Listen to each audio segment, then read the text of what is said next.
Nih.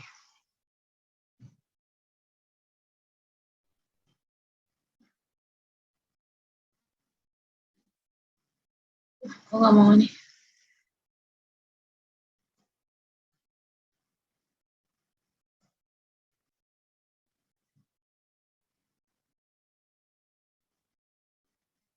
Kok nggak bisa ya? Nggak bisa ya, Kak? Kalau nggak biar Delta aja lah. Kok kalau nggak? Ya udah biar Delta aja deh yang screen. Oh iya. Oke.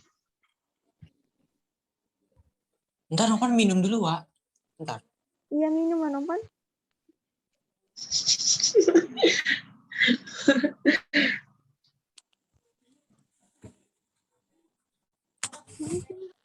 Itu direkam. Udah. Oke, udah ya. Oke, makasih ya. Oke, kita mulai aja ya, Dek. Iya, Kak. Oke, sebelumnya selamat malam semuanya. Kami dari kelompok 6 akan mempresentasikan hasil diskusi kami berdua. Kelompok yang pertama, kami itu berasal dengan kakak sendiri namanya Nesha dan yang satu adalah Laras ya. Kita langsung mulai aja deh, boleh dilanjut aja deh.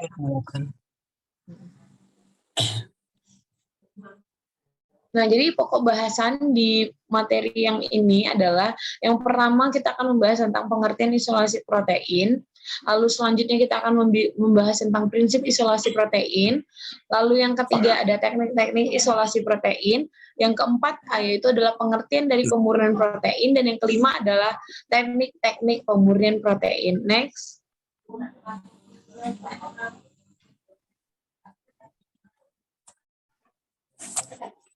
Oke, kita langsung masuk ke dalam pengertian isolasi protein.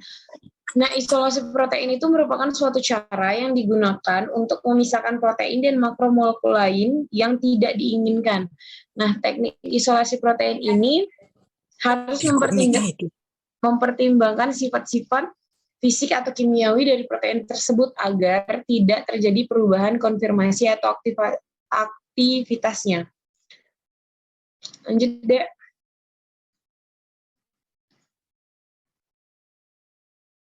Nah, selanjutnya ada prinsip dasar dari isolasi protein. Protein merupakan kelompok biomakromolekul yang sangat heterogen atau ketika berada di luar makhluk hidup atau sel, protein itu sangat tidak stabil. Jadi untuk mempertahankan fungsi dan strukturnya, setiap jenis protein untuk yang membutuhkan kondisi tertentu sehingga diekstrasi atau diekstrasi dari keadaan normal biologikal atau protein yang diekstrasikan itu hendaknya dihindari dari proteolisis atau dipertahankan aktivitas enzimatiknya. Next.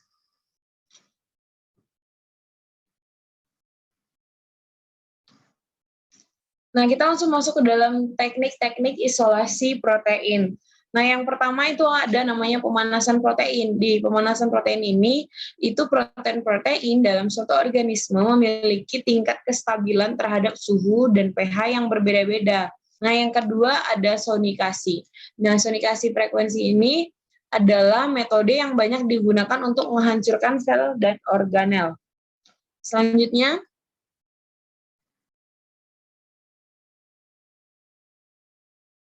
nah, di sini ada beberapa teknik-teknik isolasi protein. Yang pertama ada fraksinasi amonium sulfat atau yang dinamakan fraksinasi dengan salting out atau kadar garam tinggi. Nah, yang kedua ada dialisis. Yang ketiga ada gel filtrasi, yang keempat ada kromatografi pertukaran ion. Nah, kita menjelaskan di bagian yang pertama di fraksinasi amonium sulfat atau fraksinasi dengan salting out ya. Jadi di sini protein yang diangkat dari larutan dengan menambahkan garam yaitu adalah proses dari ukuran molekul protein yang lebih besar yang ukurannya lebih kecil dari gambarnya sendiri adik-adik bisa lihat. Nah, peristiwa ini adalah peristiwa yang memisahkan atau pengendapan protein oleh garam yang berkonsentrasi tinggi yang disebut dengan salting out. Nah, apa sih itu salting out? Salting out itu adalah sebuah metode yang digunakan untuk memisahkan protein yang didasarkan pada prinsip bahwa protein itu kurang terlarut ketika berada pada daerah yang konsentrasi kadar garamnya itu tinggi. Selanjutnya yang kedua ada yang namanya dialisis. Nah, dialisis ini adalah pemisahan berdasarkan ukuran molekul melalui selaput semipermeable. Nah, di mana di situ tuh dapat dilihat jika ukuran dengan beratnya itu lebih besar, ia itu akan bertahan. Maksudnya ion itu ya, ia akan bertahan dalam kantong dialisisnya yang ada di gambar itu. Nah, sedangkan jika ukuran molekul yang lebih kecil, dia itu akan melewati selaput semipermeable. Jadi kalau misalnya ukuran ionnya itu kecil, dia itu mampu menembus selaput semipermeable, lalu akan keluar dari kantong dialisis. Nah, dari sini dapat dilihat bahwa protein itu dimasukkan ke dalam kantong cellofoam yang berpori kecil. Kantong yang dimasukkan ke wadah yang mengandung aqueous itu kan ada tempatnya. Aqueous atau yang disebut dengan buffer. Nah, sambil diputar dengan pemutar magnetik semalaman dengan penggantian aqueous atau buffer beberapa kali dalam wadah. Nah, lalu ketika hal itu dilakukan, pori-porinya itu akan memungkinkan mengeluarkan molekul kecil yang berdifusi, lalu dia akan keluar.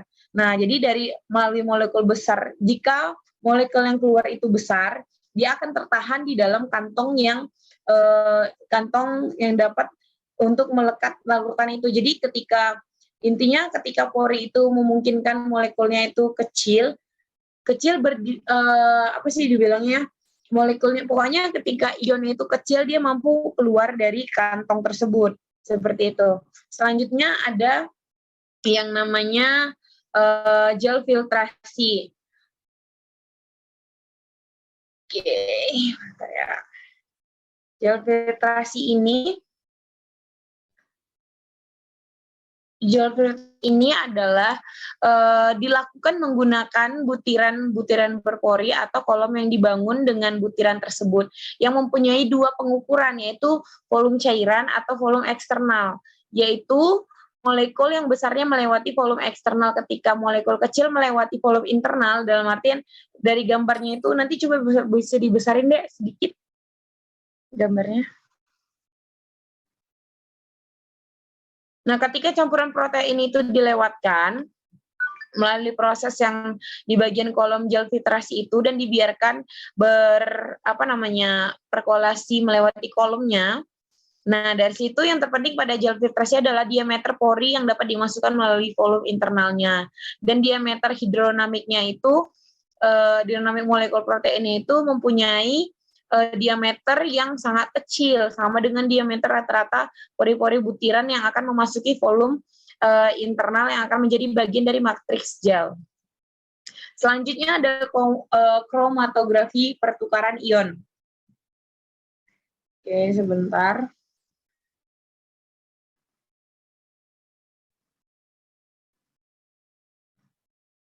Nah, di sini dapat kita lihat, tadi kan ada gel filtrasi, selanjutnya ada kromatografi pertukaran ion. Nah, di sini itu adalah menjelaskan bahwa teknik ini menggunakan teknik zeolitas atau resin organik atau organik yang sebagai tempat pertukaran ion. Nah, di sini senyawa yang mempunyai ion-ion dengan filtrasi afinitas yang berbeda terhadap resin yang digunakan itu dapat dipisahkan. Nah, sedangkan kromatin pertukaran ion itu adalah biasa digunakan untuk pemurnian materi biologis. Nah, yaitu contohnya apa? Dalam kolom seperti asam amino, terus peptida, protein. Nah, metode ini dapat dilakukan di dalam dua tipe adik-adik. Jadi, yaitu pertama dalam kolom maupun ruangan datar.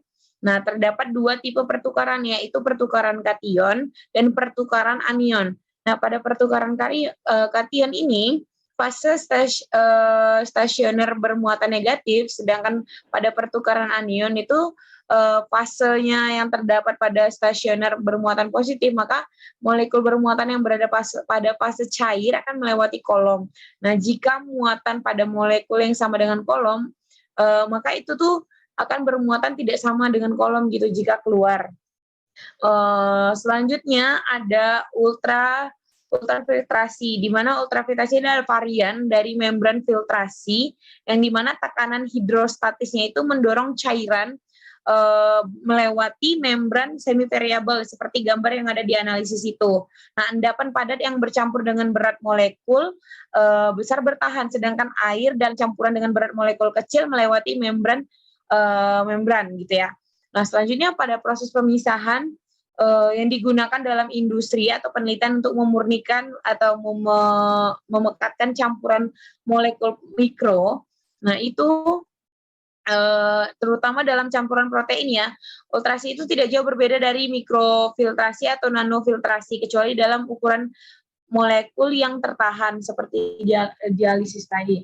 Selanjutnya ada ekstraksi pelarut dan metode ekstraksi gelombang mikro. Mungkin itu aja beberapa, karena dari sini yang dapat dijelaskan itu melalui gambar hanya ada 4 aja. Selanjutnya saya serahkan kepada pemateri yang selanjutnya untuk dapat menjelaskan tentang pemurnian protein. Kepada Laras, Kakak persilahkan. Baik, terima kasih kepada moderator. Materi selanjutnya. Delta.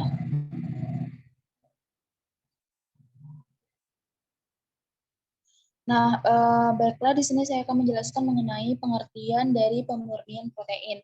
Nah, pemurnian protein adalah serangkaian proses yang dimaksudkan untuk mengisolasi satu atau beberapa protein dari campuran kompleks. Nah, biasanya itu terdiri dari sel, jaringan, atau organisme utuh.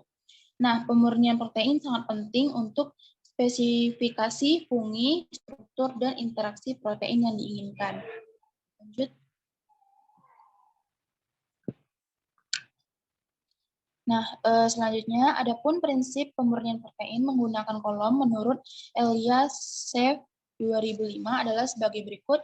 Yang pertama, campuran protein dimasukkan ke dalam kolom. Yang kedua, protein yang diinginkan terikat di dalam kolom. Yang ketiga, protein yang tidak diinginkan dicuci. Yang keempat, protein yang diinginkan dielusi. Lanjut.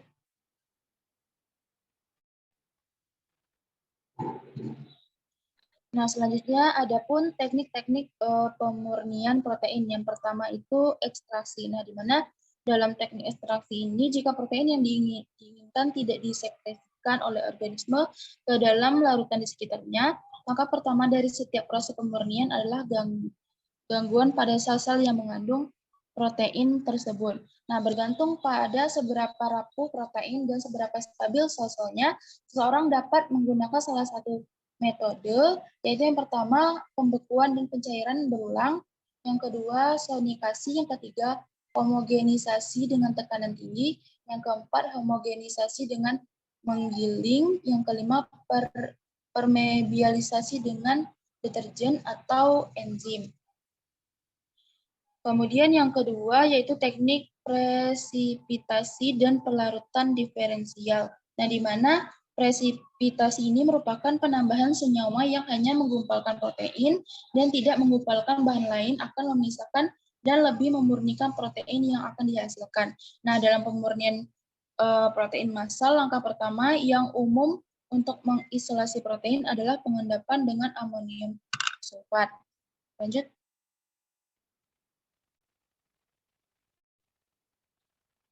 Kemudian teknik pemurnian protein yang ketiga yaitu SDS-PEG atau yang disebut dengan elektroforesis gel poliakrilamid adalah salah satu teknik yang paling sering digunakan untuk memisahkan makromolekul DNA, RNA, dan protein. Nah, teknik ini juga digunakan untuk memisahkan protein maupun asam nukleat yang berbeda panjangnya. Untuk memperoleh hasil pemisahan makromolekul, khususnya polipeptida atau protein, diperlukan kondisi yang tepat meliputi konsentrasi poliakrilamid, ketebalan gel, dan sebagainya. Teknik yang terakhir adalah ultrasentrifugasi. Sentrifugasi adalah proses yang menggunakan gaya sentrifugal untuk memisahkan campuran partikel dengan berbagai massa atau kepadatan yang tersuspensi dalam cairan. Baik, itu saja yang dapat saya sampaikan. Mohon maaf apabila terdapat kekurangan. Selanjutnya saya kembalikan ke moderator.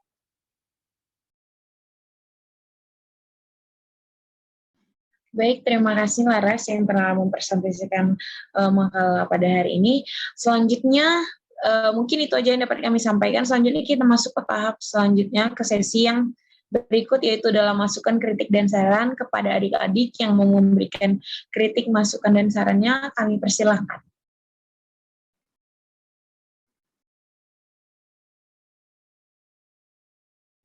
Maaf Kak, untuk review jurnalnya Ada, oh iya, sorry, review jurnalnya ini deh, ada di makalah sih, deket paling, itu boleh tolong dibukain nggak, Delta? Di makalah yang kakak kirim, di paling bawah.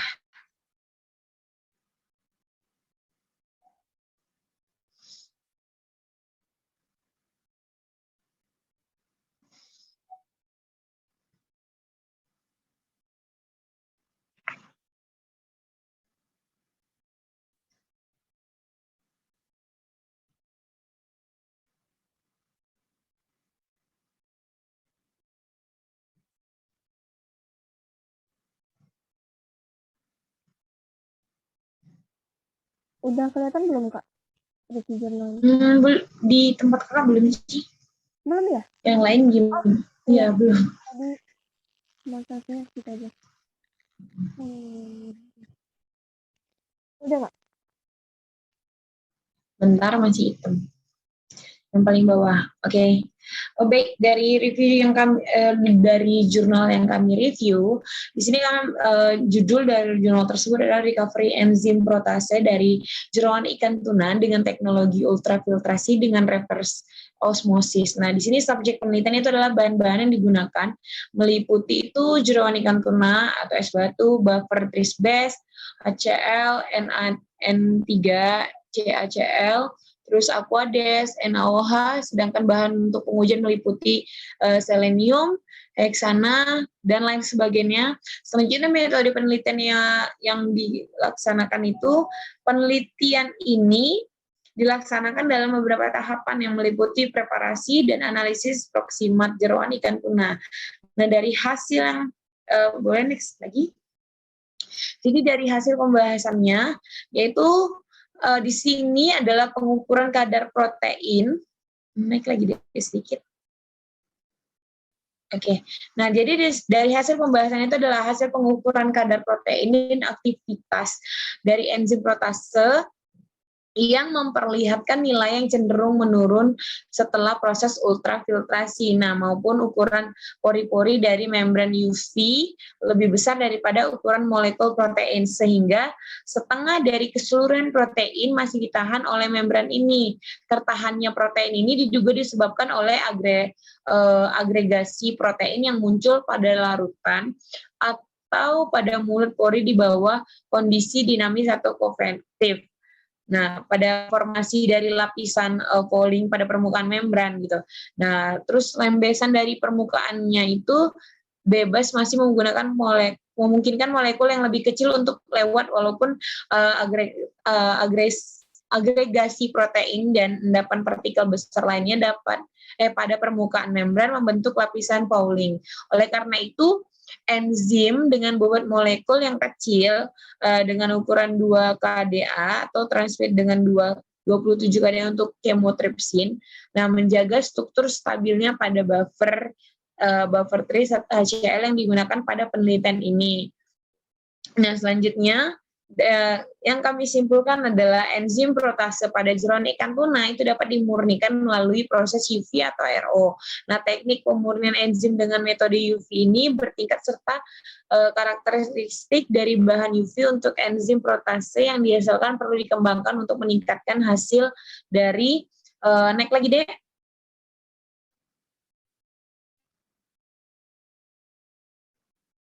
Boleh dinaikkan, oke.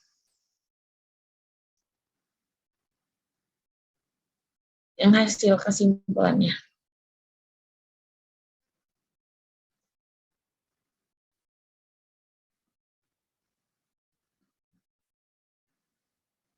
Dari hasil yang lebih baik. Mungkin itu saja yang bisa kami sampaikan melalui review jurnal. Mungkin kita masuk ke tahap sesi yang tadi kakak bilang ya. Mungkin ada saran kritik dari adik-adik semua yang boleh disampaikan, kakak persilahkan.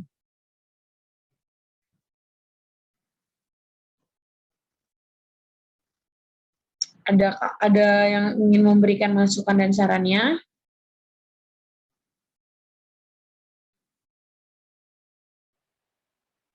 Mohon maaf Kak, izin.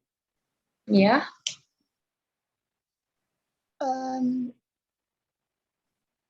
Sebelumnya Nurfa sebagai audiens Kak, Iya.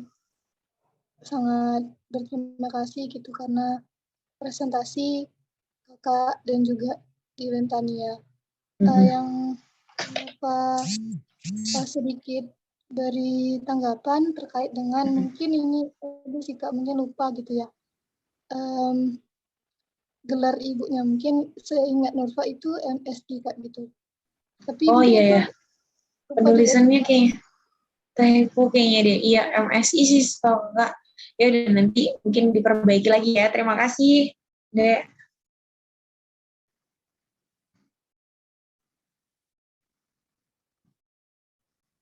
Baik, ada lagi.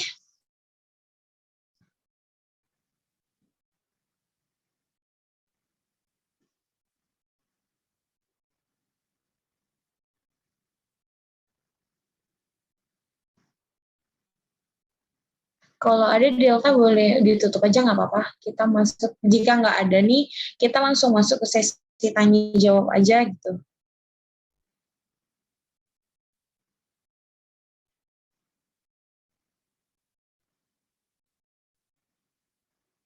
Baik, nggak ada ya?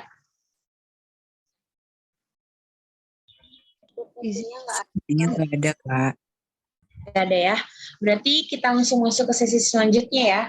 Di sini kakak membuka sesi tanya jawab bagi 3 orang penanya tercepat yang akan mungkin kakak catat ya. Soalnya mengingat waktu juga kan sudah agak malam juga. Mungkin 3 orang yang akan bertanya. Saya persilahkan. Baik, Putri Azra boleh. Siapa nih? Novan, Dewanto, siapa dulu terserah. Oke, Novan. Baik, terima kasih, Ya. Kak. Izin bertanya kepada kelompok penyaji dari Iya. pemaparan penyaji nih mengenai isolasi protein. Kira-kira apa sih yang akan terjadi jika suatu protein itu tidak dilakukan tindakan isolasi itu sendiri? Mengapa kita perlu melakukan isolasi itu, Kak?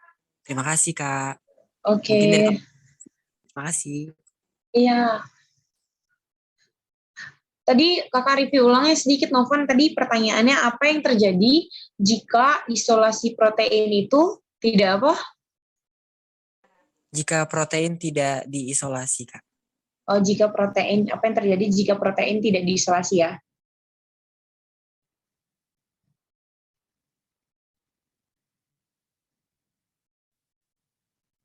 Oke, terima kasih pertanyaannya, Novan.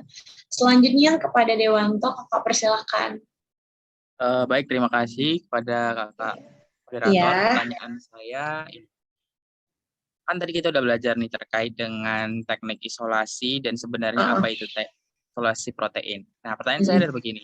Seandainya saya ingin melakukan suatu isolasi protein. Nah, tadi sudah dijelaskan bahwa protein itu memiliki sifat yang tidak stabil. Nah, bagaimana caranya supaya kita itu bisa mengkondisikan agar protein yang kita isolasi itu tetap memiliki sifatnya yang tidak berubah akibat pengaruh dari faktor-faktor lingkungan. Mungkin itu saja dari saya. Terima kasih. Boleh kakak ulangin ya. Mungkin pertanyaan tadi bagaimana caranya bisa mengkondisikan apa tadi, Dek? Boleh diulangi? Kondisikan agar protein yang ingin diisolasi itu tidak berubah-berubah sifatnya.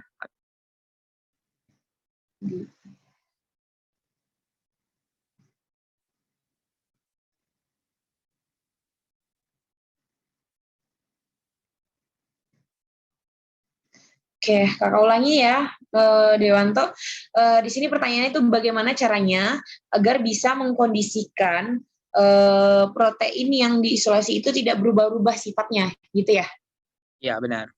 Oke, terima kasih pertanyaannya. Selanjutnya, apakah ada adik-adik yang lain ingin bertanya? Satu penanya lagi ya, diizinkan. Jika nanti tidak ada, mungkin kita akan mencari jawabannya yang dua ini. Ada lagi?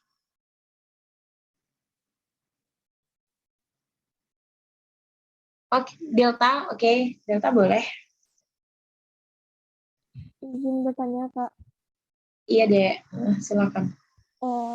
terkait tadi kan udah dijelaskan tentang materi isolasi protein dan pemurnian protein. Dalam kehidupan sehari-hari, apa sih manfaat dari isolasi protein dan pemurnian protein ini Kak? Apa manfaat? Isolasi protein dan pemurnian protein. Isolasi.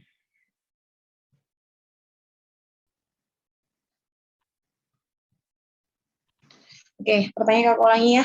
Apa manfaat dari isolasi protein dan pemurnian protein dalam kehidupan sehari-hari gitu kali ya pertanyaannya? Iya Kak. Oke, baik, terima kasih atas teman-teman yang sudah bertanya. Mungkin izinkan kami untuk dapat mencari jawaban dari setiap pertanyaan, dan mungkin kakak akan kembalikan ke kelompok yang pertama untuk dapat menjawab pertanyaan yang sebelumnya kali ya. Baik, terima kasih kelompok Iya. 6 Kak Meisha Elvira. Oke. Iya Dek, sama-sama. Kami dari kelompok 5 izin menjawab pertanyaan dari Dewanto terlebih dahulu, di mana pertanyaannya, apakah semua makhluk hidup memiliki teknik yang sama dalam metode sequencing DNA?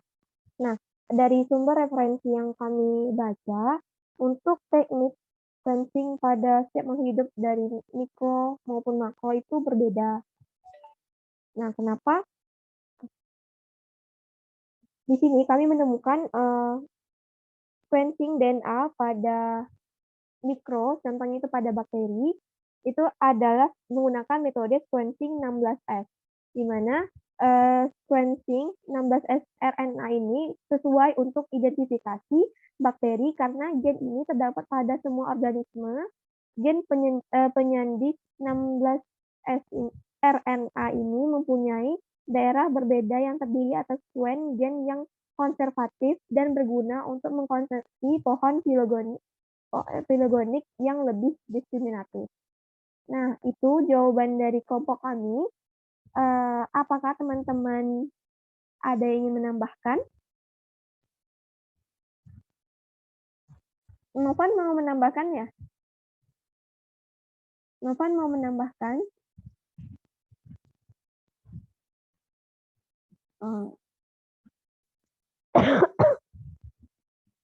Teman-teman ada yang ingin menambahkan?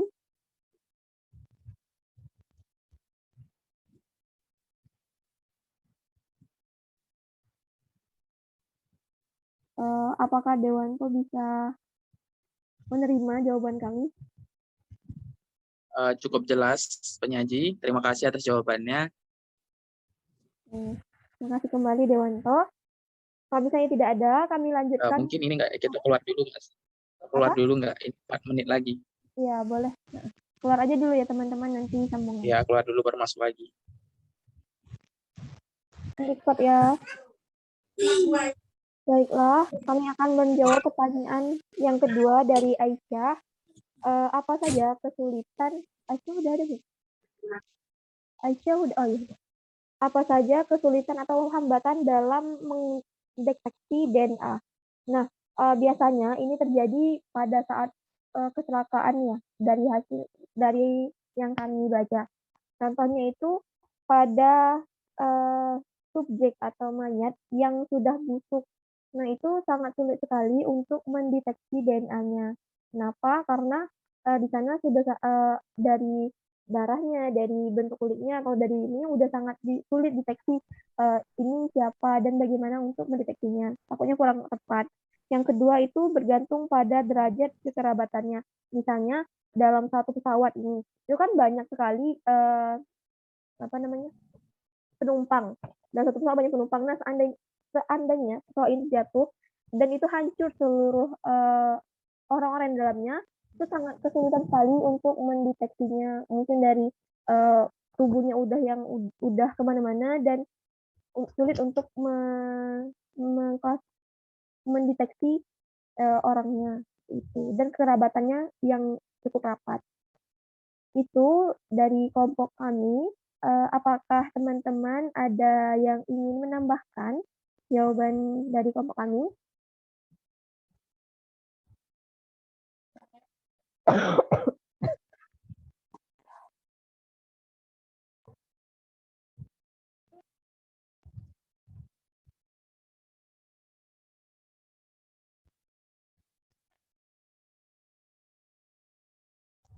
Apakah ada yang ingin menambahkan? Aisyah, bagaimana? Cukup jelas penyaji. Terima kasih. Baik, terima kasih kepada Aisyah sudah bertanya. Pertanyaan terakhir dari Nurfaliza. Nurfa bertanya, bisa penyaji maknai dan menjelaskan deteksi DNA terhadap orang tua biologis atau hubungan kekerabatan. Nah, di sini kami mengambil kasus kepada seorang DNA pada seorang anak-anak perempuan. Nah, tes DNA ini dilakukan dengan mengambil DNA dari kromosom somatik. Hal ini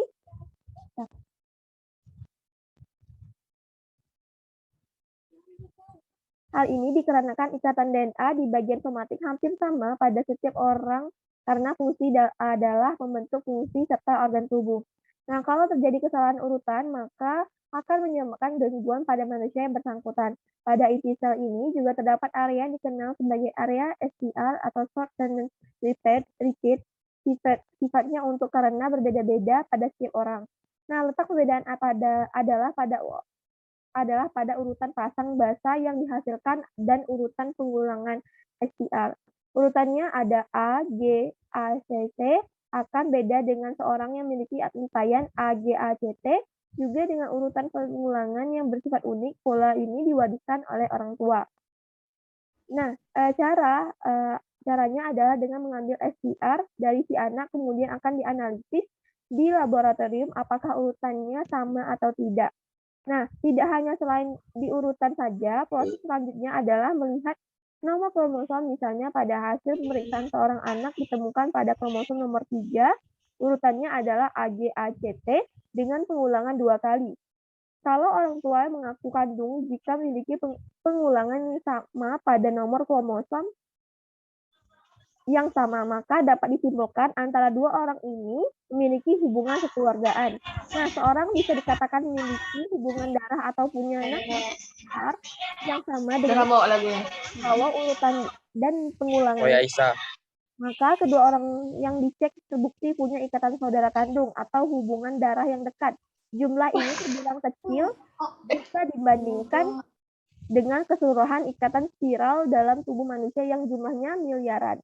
Nah, dari kelompok kami seperti itu jawabannya. Apakah teman-teman ada yang ingin menambahkan jawaban dari kelompok kami? Atau yang menyanggah?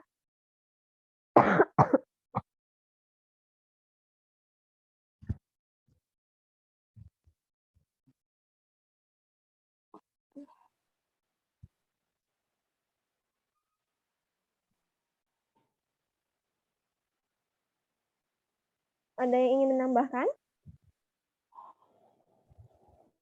Aisyah ingin menambahkan? Oke, Nurfa, bagaimana Nurfa tanggapannya? Apa Nurfa bisa memahami jawaban kami? Terima kasih penyaji. Nurfa paham nggak? Alhamdulillah penyaji. Alhamdulillah. Ya, ini apa?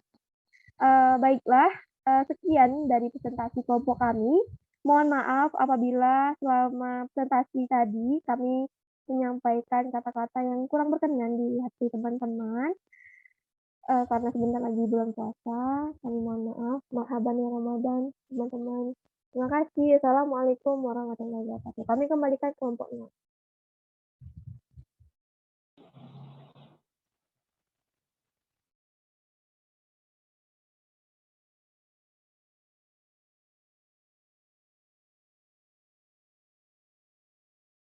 Kak Neisha boleh udah bisa Kak? Oke, bentar ya Dek, soalnya kakak lagi nyari dan di sini lumayan sinyal agak kurang lengkap. Atau mungkin dari beberapa pertanyaan, mungkin ada beberapa teman-teman yang lain yang ingin mencoba menjawab pertanyaan dari beberapa teman kita tadi untuk membantu.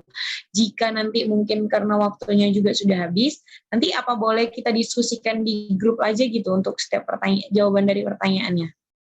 Gimana? Kurang tahu Kak. Tapi gimana teman-teman Gitu. yang lain? Yang lain gimana? Kan ini tinggal jawabannya. Atau ada yang Udah ingin dapat menjawab nomor pertanyaan?